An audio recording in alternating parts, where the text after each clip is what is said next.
Hi, brothers and sisters, boys and girls, ladies and gentlemen, lads and ladesses, friends and neighbours. Welcome once again to Freeline FM with me, Dr. Roy Hemingway, sometimes known as the Autistic Kid, or my Jewish name, Israel Ben Heman. Well, enough of the intro. They call me the Autistic Kid because I'm autistic. So I'd like to welcome all of those of you out there who are also on the spectrum. Hey, it's a wonderful world, isn't it? Listen, I want to talk to you a little bit about being on the spectrum. Being on the spectrum, by the way, is autistic talk for being autistic. We are members of or recognised as being on the autistic spectrum, or suffering from the autistic spectrum disorder. Not necessarily suffering. The only time that I suffer from autism is when some grease-brained, half-witted fuckwit in an official capacity somewhere in a government office or a university bursary or something of that nature, some clown official who thinks his authority supersedes all other authorities in the world, and decides to make a decision based on his lack of understanding of autistic people. That's when having autism is a pain in the ass. The rest of the time, it's pretty much okay. Just so that you all know exactly what I'm doing, because all you see is an individual sat here in my medical whites and my stethoscope round my neck and talking to you about medical things, and you think, oh, he's just an ordinary guy. Well, let me tell you what I'm doing. I'm doing something called masking. Now, all autistic people do it. What it is basically is pretending that we're normal when we know we're not exactly 100% normal. It's not that we're suffering from any great mental illness, or we're not schizophrenic, we're not dangerous or anything like that. But we have a tendency to fly off the handle sometimes with little provocation. And it still happens to me, in spite of what I do for a living. And it happens to an awful lot of autistic people. And what I want you to try to understand is that while I'm talking to you, all calm and easy and everything, and being clinically objective as I speak to you, I want you to understand that what I'm doing is I'm pretending, I'm masking, I'm trying to put on a professional face, really, which is how most of us behave all the time. Now, I'm 75 years old, so I've been doing this for a long, long time, so I've got pretty good at it, and I can keep it up for a long time. But occasionally I do still have what they call an autistic meltdown. And anyone that's ever seen one will tell you they're not very pretty. Try to think of an autistic meltdown this way, and I hope other autistic people won't mind me explaining it this way, but this is how it works for me. If it works differently for you, then you explain it your way if you ever have the opportunity to do so. But this is how it goes for me. It's a bit like an extremely boisterous 5-year-old being told he can't have a new skateboard or whatever it is, and then proceeds to bounce himself off the walls and roll about on the floor and bang his feet and his legs in a tantrum. And imagine that, but about 100 times worse. And it's very noisy and very upsetting for people who are unfortunate enough to actually witness it. So that's what it's all about, and because I have that, I call myself the autistic kid. And whilst I call myself the autistic kid, I also call myself Doc Roy Hemingway, because that's my name. And sometimes I go by the name of Israel Ben Heman, which is my Jewish handle, because I'm not just autistic, I'm Jewish as well. And just because these things are now just coming to focus on what's on the wall behind me, these are all my medical certificates. There are 14 of them, you can't count them. Don't worry about that. If you want to go out into the world and get a few diplomas and certificates and degrees and things like that, go right ahead and do it. And if you don't want to do that, then, don't do it. Everybody has their own thing. Now, having got all that out of the way, I have something that I think is pretty important that I want to tell you.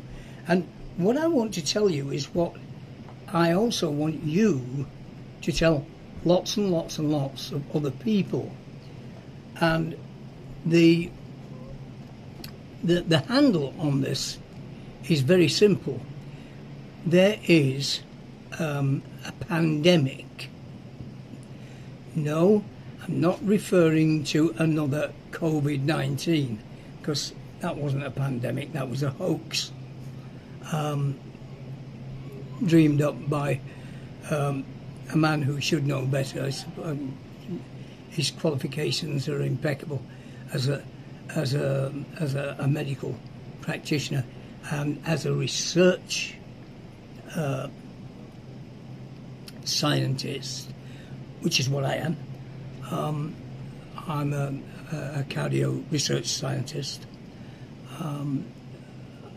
I do treat patients, but it's not my main forte. My main thing is research, and I've been putting something together now for quite a long time, and I finally got round to putting the finishing touches to this particular part of my research, and it's really about the pandemic that is literally killing millions of people.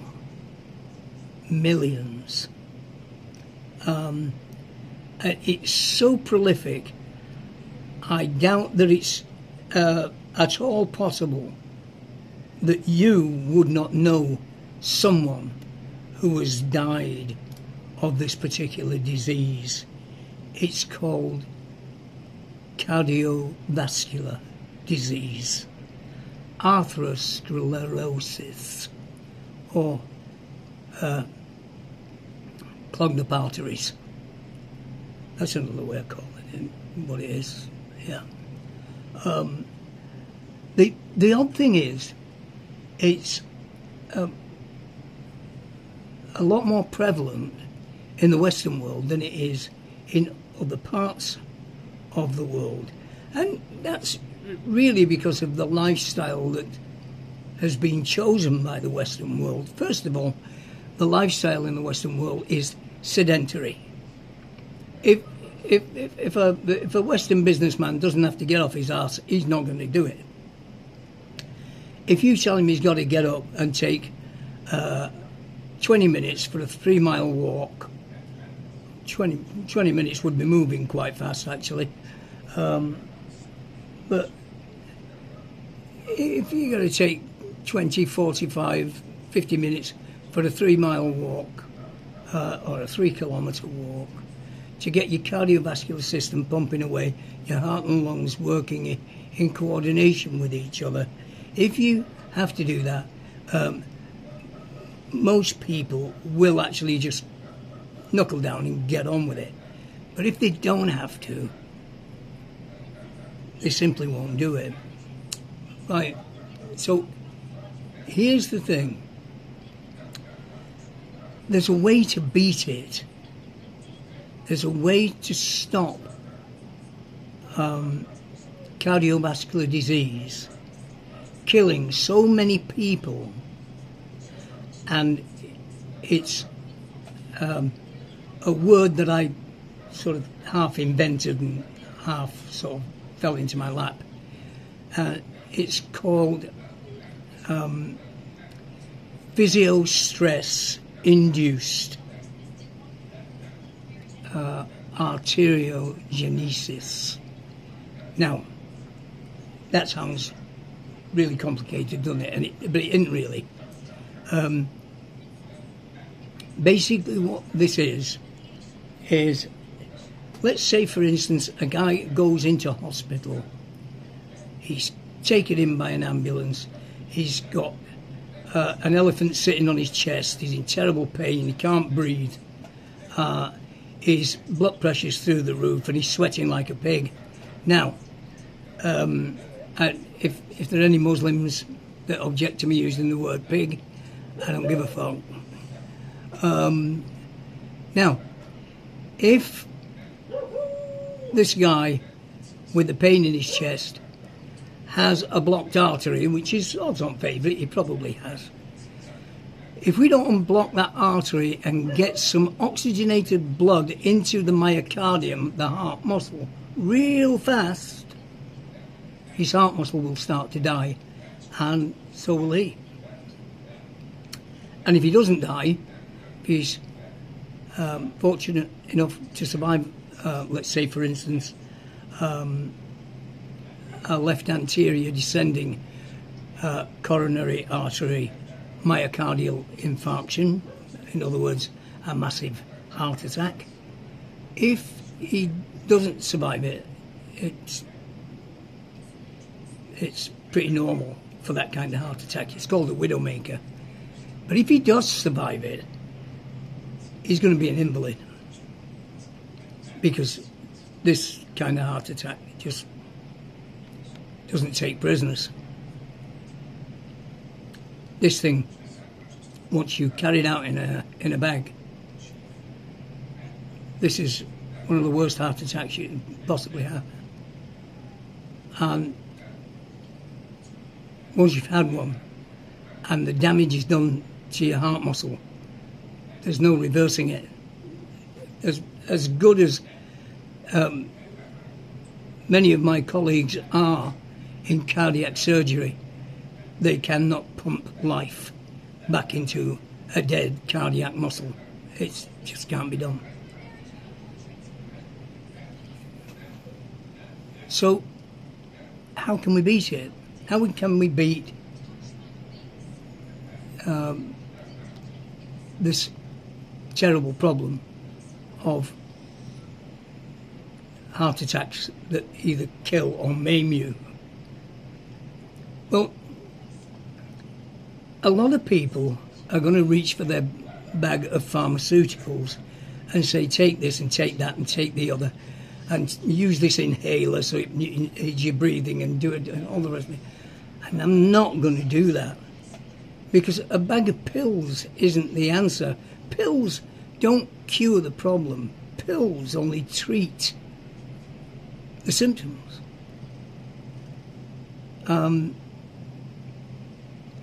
Now, there are certain pills that don't necessarily cure what you've got or what ails you, but they do keep it under control very nicely. Things like high LDL, which is bad cholesterol. We can give you a statin for that, and it'll keep your LDL nice and low and reduce the risk of a cardiovascular event. However, I want to look at it from a different point of view, and I have been doing so. And I've come up with a way of beating cardiovascular disease. It starts when you're a kid. And remember we were talking about the businessman who doesn't want to get off his arse and go for a 3-mile walk? Well, if you start with 5 to 7-year-old kids and you write exercise into the curriculum, and as they get older you increase the amount of stress that you put them under, physical stress from exercise, and you keep doing that day after day after day over a period of years, by the time they go off to university, first of all, it's become a habit that probably won't stop doing it. They'll keep going. Now, there's no need to break your neck, okay? You don't have to run. You can walk. I'm not saying that you should be bouncing along at a leisurely pace all the time. You need to make your heart and your lungs, do a bit of the digging. You don't have to half kill yourself. It's a 3-mile walk over a period of 30 to 35 minutes every single day. It's not going to hurt you. It's going to do you the world of good. Leave the alcohol alone, or if you do want to have a drink with your friends on your birthday, all right. But make sure it's high days and holidays and not every day, and make sure it's very little, okay? Little and infrequently. And cigarettes, tobacco products of any kind, no way. Just don't do it, because all you're doing is smoking a heart attack. Do the exercise. Don't use recreational drugs. Don't drink alcohol, and don't smoke tobacco products. And you stand a chance with the exercise, starting at 5 to 7 years of age, of coming around to the heart attack season round about 45 years of age. Even if you have a cardiac event, your heart will have developed collateral arterial blood vessels. So if you've got, let's say, a blocked left anterior descending artery, and the blood can't get through, the blood will start going through these collateral blood vessels, and they'll keep feeding your heart muscle with oxygenated blood. Now, you come along to the hospital, and my lovely colleagues who know how to do this business really well and really quick, they'll get a stent into your blocked artery within a couple of hours anyway, and the blood flow will open up again. Oxygenated blood is bouncing through your myocardium again. Everything's back to normal. A day later, you'll walk out of the hospital with never having suffered anything more than you would have done if you'd come in with a boil on your arse. That's what exercise from a young age all the way through life actually does. It makes you grow extra blood vessels in your heart. This is called Pysiostress induced Arteriogenesis. Don't worry about the name if you can't remember it. But this works. It's been seen to work in a good number of subjects. And I've been studying it now for quite a long time, and I've written a paper about it.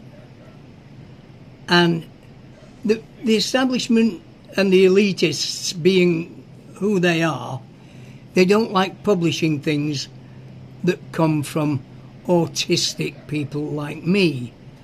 I'm just, a